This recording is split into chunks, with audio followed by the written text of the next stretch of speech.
All right, y'all, we're going to Wegmans. Listen, yeah, I'm breathing heavy. Am I the only one who feels like getting dressed is an Olympic sport right now? Today I woke up and I did the thing. I put jeans on, real jeans, not your jeans with stretch, but your jeans. And it wasn't good. I definitely have a plan. I'm currently headed to Wegmans First Coffee with my husband. We have a standing date every Saturday where we go get coffee. And then after that, I get to do a little grocery shopping. And today I brought my list with me because I need the plan. On my podcast, I share my recovery after the holidays. Like I always have to sit down and map out what I'm going to do after the holidays because for reals, I will end up way too out of control and I won't be able to reel it back in quickly. So I always have a recovery plan for after the holidays. So we're going to Wegmans. We're going to get the goods. I'm going to show you what I pick up and I'm going to tell you more about the plan when we get back. But for now, I'm going to enjoy my day. I'll catch y'all in just a second.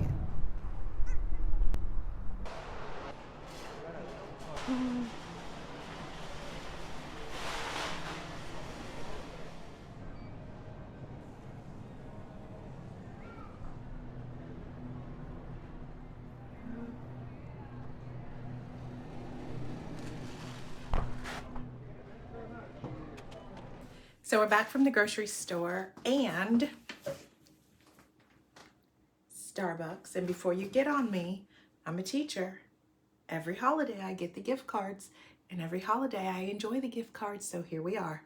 Got my Cafe Misto in hand and you can have this made any way you want. It really is just coffee and your preferred lightness form. If you want half and half, if you want heavy cream, or I typically just get soy milk in mine. But Cafe Misto. Let me show you what I got at Wegmans. This is all for the Great Reset. So, bananas. More bananas. Some for eating, some for freezing to make banana ice cream. I mean, what else is there to do with them but other than make delicious banana and ice cream when you need a treat. Avocados. 2 plantains. Usually I buy 3, but they didn't look so great today.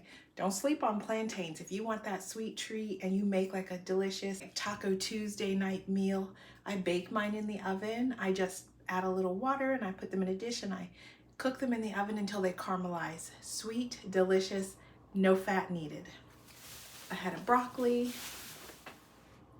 tomatoes, red cabbage, frozen corn, organic apples, but wait, there's more. Ezekiel bread. I'm working really hard not to eat a ton of processed foods, but I am gonna allow myself to have some Ezekiel bread. This one doesn't come from the shelf. This one came from the freezer section. So if you don't see it in your store, maybe check the freezer section for this particular kind of bread. Nutella for my son, crackers for the family. So this is a little bit different. Our family has the New Year's tradition. We all eat the same meal. We all eat long grain wild rice. And years ago, we used to eat it with shrimp. My mom would put little bits of shrimp in it, but my mom has since become a vegan. She's probably been a vegan for almost 10 years now. And so now we just kind of do marinated tofu in it. So that's what we do as a family. We have this with a little bit of soy sauce. You put spring onion in it. And it is really fantastic. I've had this every year since I was a little girl. So New Year's Eve meal, long grain wild rice. Stovetop, cranberry sauce, because I'm that weird woman who wants to eat it year round. Ginger, because your girl is 52 and fighting inflammation, so I'm gonna make a little chai tea with some fresh ginger. Cannellini beans. These are fantastic if you need to add a little more protein. We're going to talk about that. But I will make avocado toast and then mash these with a couple spices.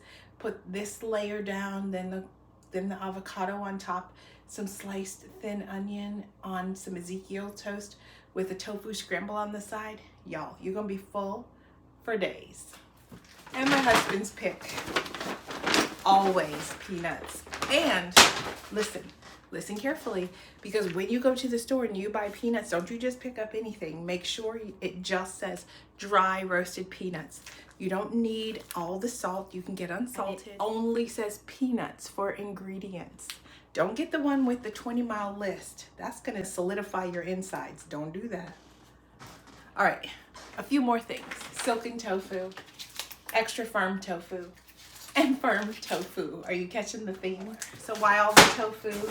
Well, I am a creature of habit. So when I make my breakfast through the week before I go to work, I'm gonna prep some tofu. I'm gonna marinate some for stir fries in the evening.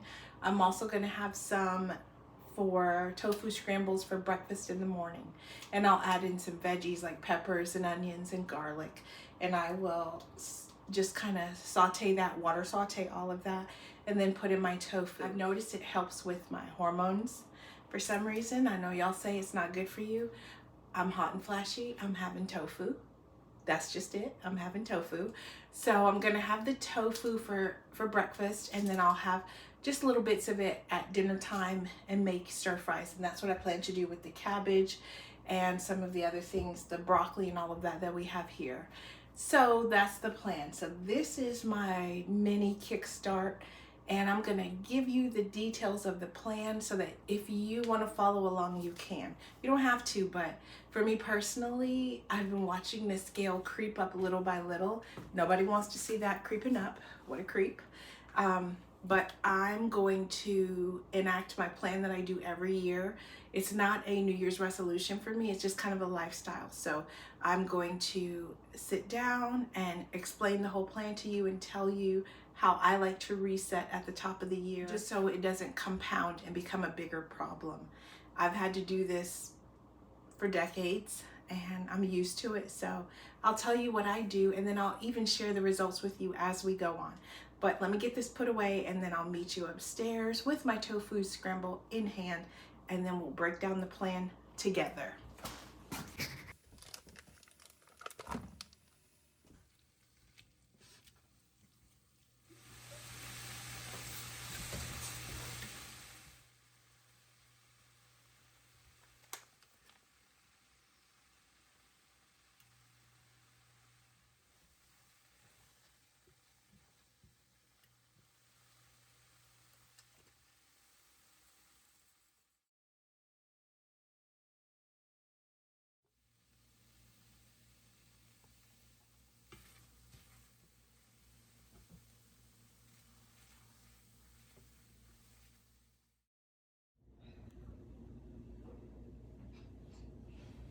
I need some water first.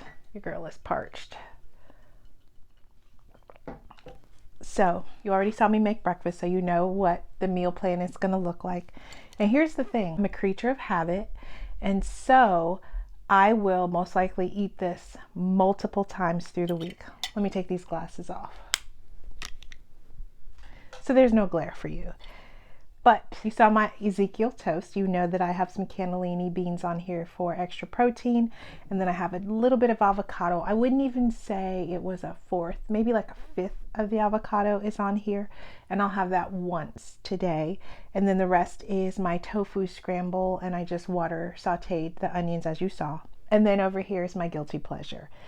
It's a tablespoon of whole cranberry sauce, because I don't know why I got a affinity for cranberries. It's like the sweet and the tart, and then it goes so well with savory. I mean, I could eat this year. Okay, I do eat this year round. I really like it. Most people aren't like this, but I love it. So let me take a first bite, and then we'll get into the plan. I brought my notes to share with you so that we cover everything that I'm going to be doing. And there's really just 4 things that we're looking at. And so I'm going to break those down. First, we're going to do some editing magic. I'm going to eat this. So here's the deal. Last time I checked, in the last 2 years, I probably put on like 12 or 13 pounds. That's rapid. Like, that's a lot in 2 years. And part of it is because my eating habits have been poor. And the other part of it is I won't say I don't know. I've been uncertain on how to change my eating habits. It looks like I'm nearing the end of perimenopause. When we started 2 years ago and I started telling you I was going through perimenopause, I would have a cycle like every 2 months, then it went to every 3 months after a period of time, And now we're at the place where I am having a cycle maybe twice a year. And they're not even full cycles. It's more like spotting. And then there's like this great reset that happens. And then I go back into waiting to see if a year is going to pass and I'm declared in menopause. Either way, none of that matters. All that matters is I got belly fat. I'm having hot flashes, which actually are getting less. So that is good. They were intense for a long time. Like they were so intense. I was waking up multiple times through the night. It was horrific. And I wasn't sure if I was going to make it out of that or if I was just going to be a pile of ash by the end. Who knows? But here we are. I'm still breathing. I'm still ticking, slightly dehydrated, got my water. But I think we're coming to the end of this. And so we'll see. Either way, I've got to figure out how to nourish this new skin I'm in. Weight loss has not felt easy. I did the things I used to do, but I'm going to be honest. They're not working. They're just not working. I don't know if I'm not giving them enough time. I don't have time to play around with this because what will happen is the weight will end up compounding and I'll get to a place where I can't come out of it quickly, or I'll feel like I am just stifling under the load of my own physical weight. So we're not doing that.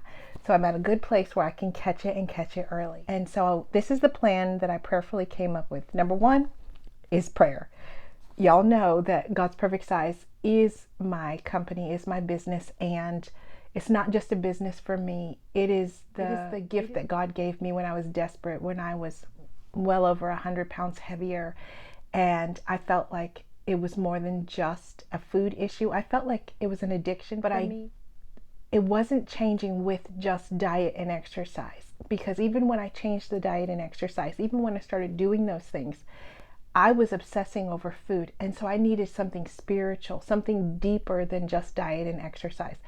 I kept the diet and exercise in place. Hear me when I say that. They were not replaced, but I had to add that spiritual component and ask God to set me free from where I was being held, where I felt like I was being bound, where this thing had a lock on my mind and on my emotions. So I asked God to set me free from that, and He did. And that's how God's Perfect Size was born. So I never approach a diet change.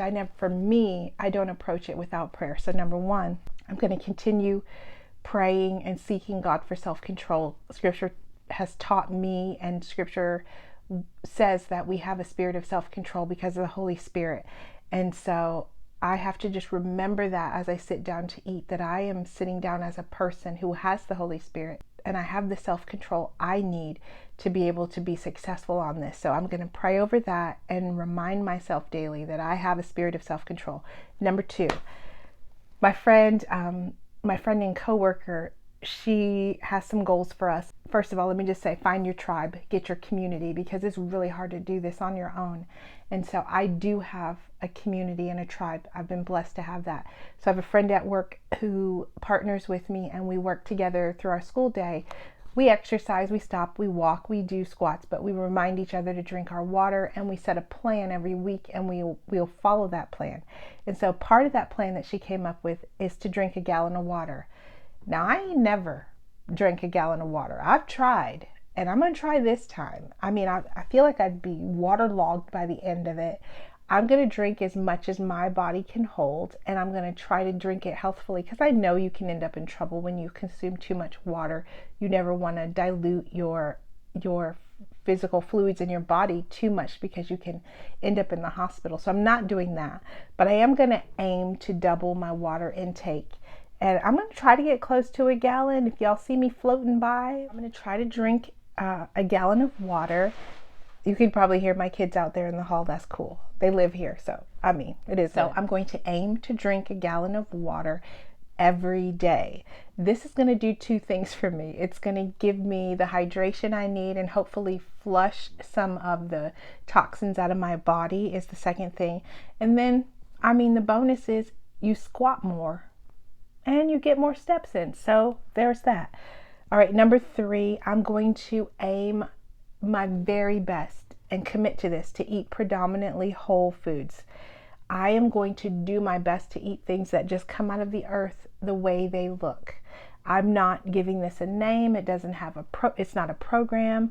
I'm just going to try to eat the foods that God gave us to eat. I'm going to try my best to eat things like cabbage and tomatoes and carrots and potatoes, rice in smaller portions and potatoes in smaller portions. I know that a lot of people can eat starches unlimited if they limit the amount of fat and all of that.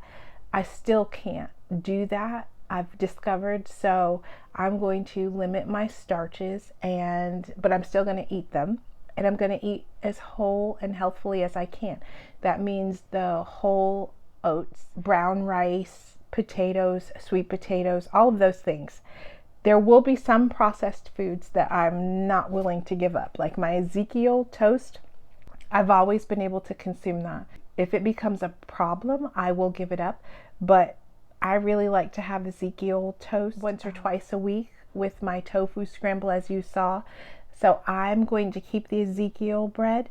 I'm also going to keep the tofu because for some reason tofu makes me feel better. Listen, y'all, I know everybody says that it may affect your hormones. I don't know why, but it seems to affect mine in a way that I need them to. My sister gave me the Eden brand soy milk, and that has been helpful.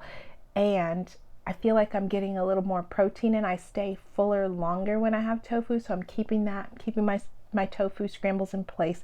So tofu made from soybeans, that's going to be a staple processed food along with the Ezekiel bread.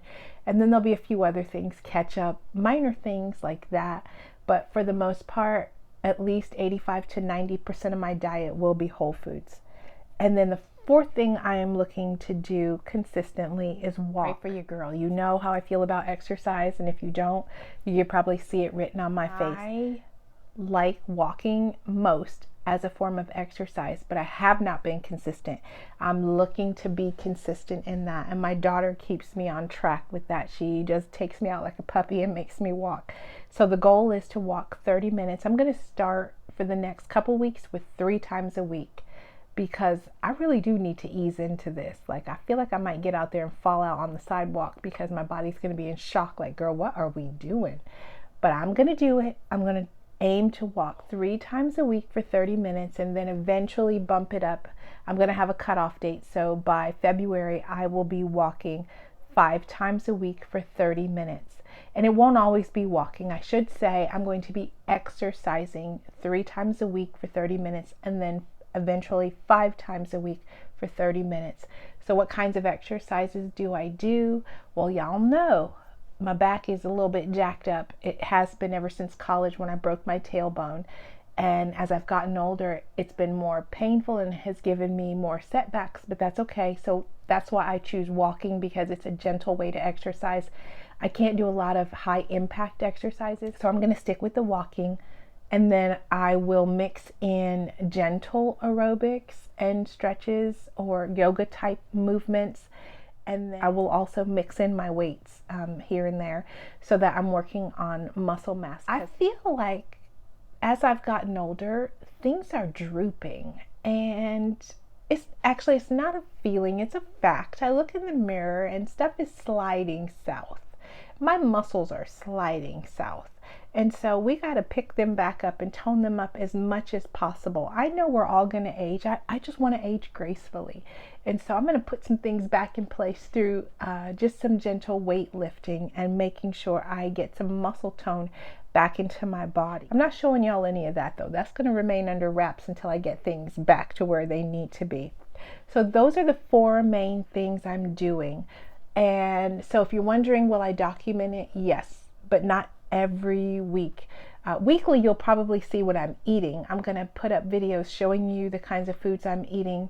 Don't be surprised when it's repetitive, because that's how I roll. When I figure out what works for my body, I eat it over and over again. Do I get tired of it? Not really, because I usually tweak it. So if I have tofu scramble, I might tweak it and add peppers and mushrooms one time. It might just be a simple one like today. I add a different flavor profile sometimes. Sometimes I just make it with soy sauce or like a different kind of marinade. So I change it up a little bit so that it does feel new and exciting, at least to me. but it's going to be basically the same food. So yeah, I'll show you what I'm eating and how I'm working out. You'll get glimpses here and there. You're not going to see me sweating and huffing and puffing looking like I'm in cardiac arrest on camera, because I'm not going to show you that. We're going to suffer in silence over here and keep that to ourselves and not show you the real deal. You will see me emerge as a butterfly, but you will not see the caterpillar cocoon stage where I look kind of gross. You're just not going to see that. I'm going to keep that a secret. Okay, so the fifth thing. Here's the fifth thing, and this is the most important for me. It has been something that has been a little more challenging for me, but the fifth and final rule I'm putting in place is no snacking. I'm not going to be snacking. I'm not going to be eating other than my main meals. So I will probably not break my fast until about 10 o'clock, 11 o'clock. I usually take my breakfast to work and eat it around 10 or 11. And then I don't eat again until I get home. And usually that's between 4 and 5, and that's my dinner. So I usually eat about twice a day. I developed a terrible snacking habit, even if it's healthy, even if it's a whole food, even if it's nuts and seeds and berries, which has been my go-to. They all have calories. Hey y'all, this is Editing Kim here. I'm just holding the mic, and as you can see, it's dark. So the video ended abruptly because I didn't realize that it stopped recording, and so we don't have an ending. But I think I left off with no snacking, so that was number 5. And those are the 5 things I'm going to stick to. Let's just recap quickly. Number 1, I'm going to pray and give thanks for self-control. Number 2, I'm going to make sure I drink water and try not to float away. Number 3, I'm going to eat predominantly whole foods, and there'll be a few processed foods here and there, and you can go back to the middle if you missed that, but Ezekiel bread essentially, and tofu. And then number 4, I'm going to walk/work out. We're going to start off with a gentle plan of 3 times a week, and we'll move to 5 times a week eventually. That will happen by February. Number 5, I'm going to adhere to a no snacking rule. That has been my nemesis, and I am just putting that in prayer to God to help me curb or eliminate that need to snack constantly. That hand-to-mouth action makes me lose track of how many calories I'm taking in. So that is the thing I'm going to have to take by the horns and wrestle to the ground. So no snacking in between meals. And I think that's it. Thank you for joining me. It is time for me to go take the rest of my makeup off. As you can see, my lipstick is gone. I got my blanket on, and I'm going to go chill for the evening, but I will be excited to share this journey with you, and I'll catch you in the next video. Be blessed, y'all. May God continue to bless your homes and bless the works of your hands and give you peace. And I pray that His protection would be upon you. Until we meet again, loves. Bye.